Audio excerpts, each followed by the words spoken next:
Fala pessoal, aqui é o Jorge e hoje nós vamos conversar a respeito da última decisão do Supremo Tribunal Federal da exigência de nível superior para os cargos de técnico dos concursos públicos das carreiras de técnico judiciário dos tribunais federais. Então fica comigo aqui até o final desse vídeo que eu vou te explicar tudo o que está acontecendo de forma rápida, simples, prática e detalhada para que você não perca tempo aí num vídeo gigante para entender uma questão como essa. Afinal de contas, se tem uma coisa que o concurseiro não tem, é tempo, né? Então, galera, em apertada síntese foi o seguinte: a Associação Nacional dos Analistas Judiciários da União e do Ministério Público da União, eles propuseram uma ADI, que é uma ação declaratória de inconstitucionalidade.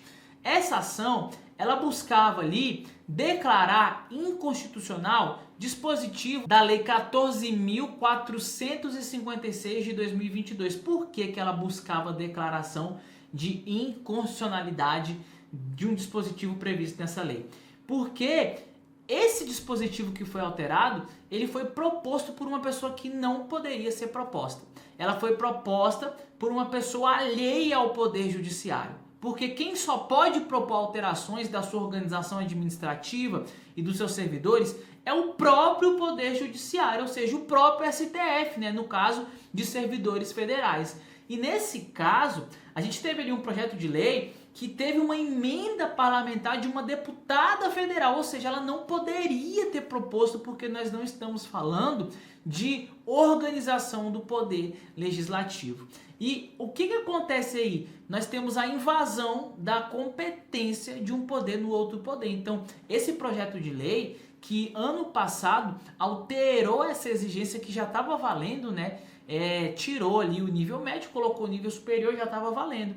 Esse projeto ele é de forma assim latente, de forma esdrúxula, inconstitucional, por um vício de iniciativa, né? A parlamentar não poderia ter feito essa emenda, ela não tem competência para isso, deveria ser o próprio Poder Judiciário. Só que o STF ele julgou sem resolução do mérito ontem, em razão da ilegitimidade ativa dos autores da associação lá dos analistas e do Ministério Público. Por que ele julgou pela ilegitimidade ativa? Compreenda o que significa isso. Ele julgou sem resolução do mérito por ilegitimidade ativa. Então o que significa isso? A ilegitimidade ativa significa que os autores, a associação que propôs a ação, ela não tem capacidade processual. Ela não tem legitimidade prevista na lei para propor aquele tipo de ação, porque ela não está prevista no rol do artigo 103 da Constituição Federal. O que eu quero dizer para você é que a Constituição Federal ela traz um rol das pessoas que podem propor esse tipo de ação e lá a associação não se encaixa nisso, né? E aí, em razão disso, o STF extinguiu por ausência de legitimidade ativa e ele sequer analisou o mérito, o assunto propriamente dito, se era constitucional ou não, o que significa que o mérito ele pode ser rediscutido. Quando um processo é extinto sem a resolução do mérito, esse mérito ele pode ser rediscutido. Ou seja, pode ser, e eu compreendo que é o que vai acontecer, eu acho que é o que mais tem probabilidade de acontecer, que essa associação ela procure um partido político e esse partido político faça a propositura dessa ação, porque ele sim é um legitimado lá na Constituição Federal. Na minha opinião, tá? Professor Jorge aqui, eu acho que o que vai acontecer é o seguinte: mais para frente, um partido político vai propor, a ADI vai ser aceita, nós temos um vício latente de iniciativa, vai cair essa disposição e mais para frente, se o judiciário quiser mexer com isso, ele vai ter que propor uma outra lei para voltar aí a exigir nível superior, por exemplo, certo? Então, depende de um procedimento demorado, essa propositura de uma lei para que isso volte a acontecer.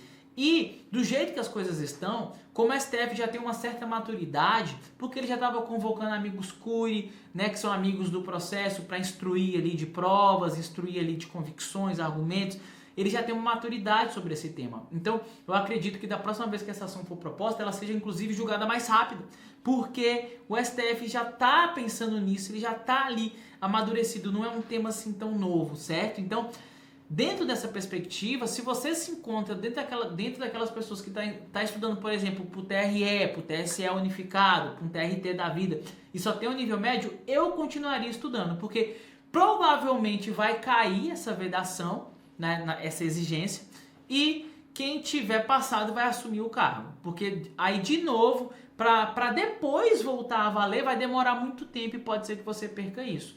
Eu só tomaria a decisão de não estudar a partir do momento que tivesse um julgamento definitivo sobre isso. Então, se você já está com a mão na massa, já está estudando, não é bom você perder os seus estudos. Beleza? Um abraço, espero que vocês tenham gostado do vídeo. Não se esqueçam de me seguir lá no Instagram, @profjorgegustavo.